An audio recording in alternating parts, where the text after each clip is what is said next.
Metro Transit police say the shooter who injured 3 people on a bus in Minneapolis last week is a teenager and now in custody.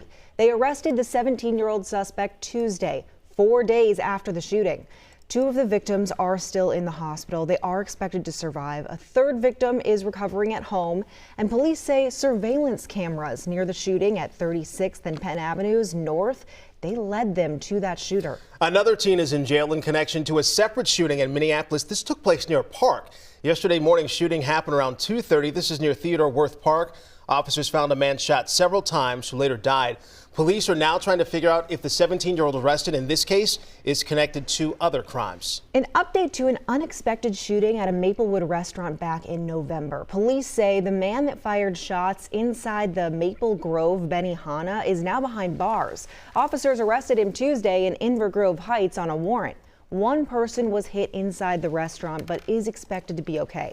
Minnesota Governor Tim Walz is warning of a potential increase in ICE operations in the coming days. Take a listen.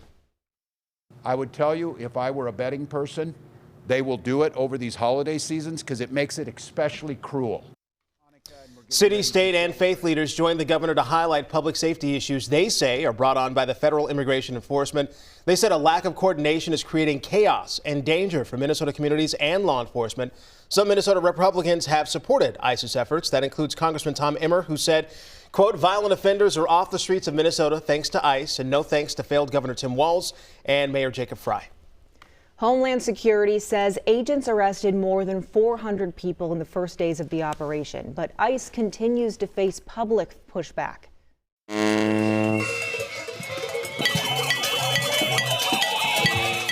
This was last night's scene at an ICE out protest outside the Hampton Inn in Eagan. Protesters are demanding the hotel refuse to allow federal agents to stay there. Turning now to the latest in the continued release of more documents relating to convicted sex offender Jeffrey Epstein. Yeah, let's check in with Jared Hill, who joins us now in New York with the latest details following this release. Jared, good morning. Good morning, AJ and Maria. So the DOJ is facing continued scrutiny over the way that it's dealing with the Epstein files release. They're arguing that it was not possible to release all of their documents by last Friday's deadline. It's a claim that they might have to hold up in court.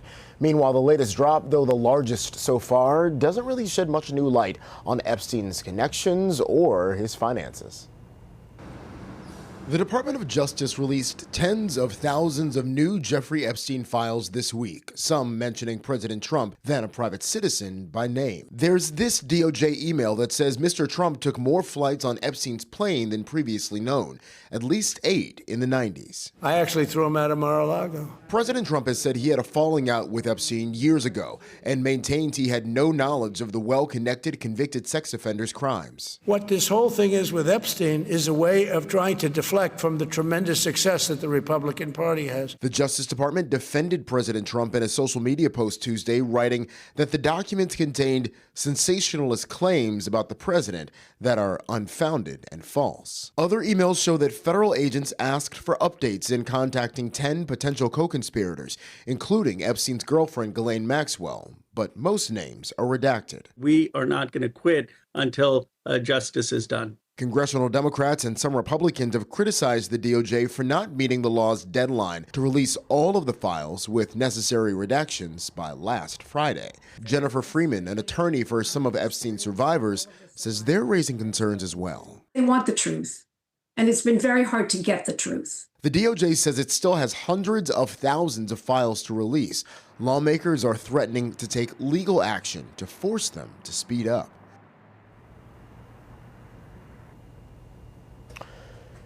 Speaking of which, the 2 sponsors of the Epstein transparency law say that they're still pushing for an inherent contempt charge against Attorney General Pam Bondi. The DOJ says it still needs time to go through everything and make redactions in order to protect survivors. All right, Jared Hill live for us in New York with that update. Jared, thank you. We want to turn our attention to Pennsylvania now because an explosion killed at least 2 people at a nursing home. This is just outside of Philadelphia. Take a look at this here. This is the scene here. Part of the building collapsed as a result of that explosion. Several people were left inside, injured and trapped. It happened as a utility crew looked for a gas leak. Authorities believe the explosion actually came from the building next door. A man who lives near the nursing home says he knew people who lived there, including his brother-in-law. He says he ran to help when he heard the explosion. I was sitting at home watching basketball game. I thought the airplane or something fell on my house. I heard loud kaboom, and then there was fire everywhere. The latest state inspection report for the facility was in October, and the Pennsylvania Department of Health found that it was not in compliance with several state regulations. In international headlines, as the war between Russia and Ukraine continues, Ukrainian families are just trying to find some holiday cheer. 55 families came together in Kyiv for a Christmas celebration. All of these Ukrainian families have taken in displaced children during the war. Some of the children had been abandoned